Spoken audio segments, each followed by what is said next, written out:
Ashamaa harka funee kabajamtootaa fi jaalatamtoota hordoftoota koottaa Oromoo jira jirtu baga jiraattan daawwattooti. Har'aan tana barumsa adda ta'een tokkoon qabadhee isinii dhiyaadheetiin jira. Barumsi har'aa aappii waayifaayi fi tokko malee daataa tokko malee intarneeta isinii hojjetu qabadhee isinii dhiyaadheetiin jira. Dhibbaan dhibbatti itti fayyadamee argeetiin jira.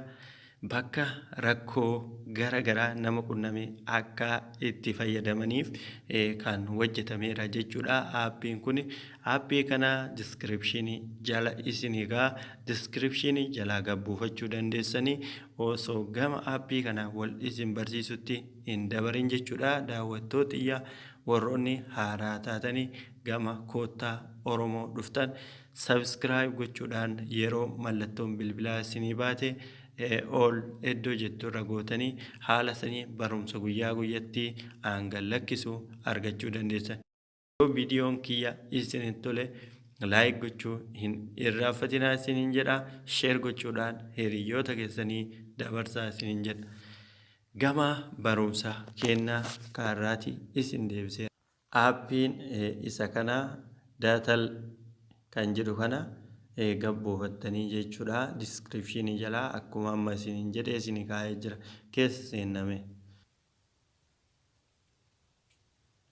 aloo jettaniini. Okay, ammas akkana isinii dhufa.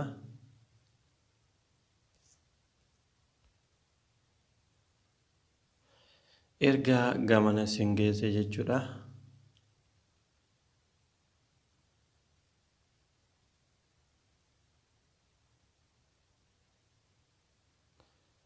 Okay, erga gamana isin geesse aappicha irra hodhattanii jechuudha. Daatalii kana on gootan jechuudha. Daawwattooti erga on gootanii of duuba deebitanii okay, iddoo kanarratti dhukaastanii jechuudha. Erga dhukaaftanii add balance kan jedhu kanarratti dhukaastan ammallee. Erga haala kanaan irra dhukaaftanii jechuudha. Meegabaayitii isaa guyyaa tokko itti fayyadamtan jechuudha. Hamma guyyaa tokko itti fayyadamtan jechuudha. Yoo barbaadan 150 akkana itti guutuu dandeessan jechuudha. Haga barbaadan 500 itti guutu asitti 1000 itti guutu jechuudha. Daawwattootiyya kan guyyaa tokkooti jechuudha kan itti fayyadamtan kun. Erga itti guuttanii asirratti dhukaastan jechuudha. Erga dhukaaftanii asirratti illee dhuftanii ammas dhukaaftan jechuudha. Aloo jettanii ammas asirra dhukaaftan jechuudha. Okay jettaniin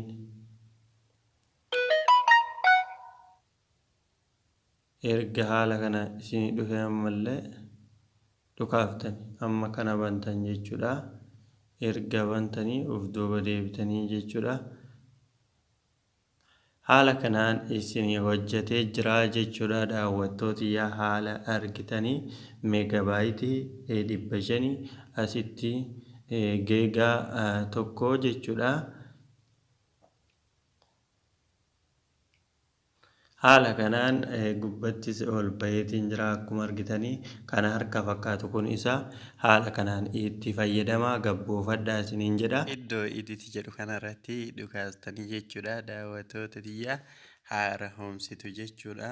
Haala haaraan guyyaa biraas itti fayyadamuu dandeessu jechuudha. Kan harratti guunne kuni harruma dhumata. Hamma itti fayyadamtanis akkuma isin itti fayyadamtaniin isiniif hima jechuudha. Kanaafuu haala kanaan itti fayyadamaa isiniin jedha. Barumsi har'aaf qabannee dhiyaannee kana fakkaata.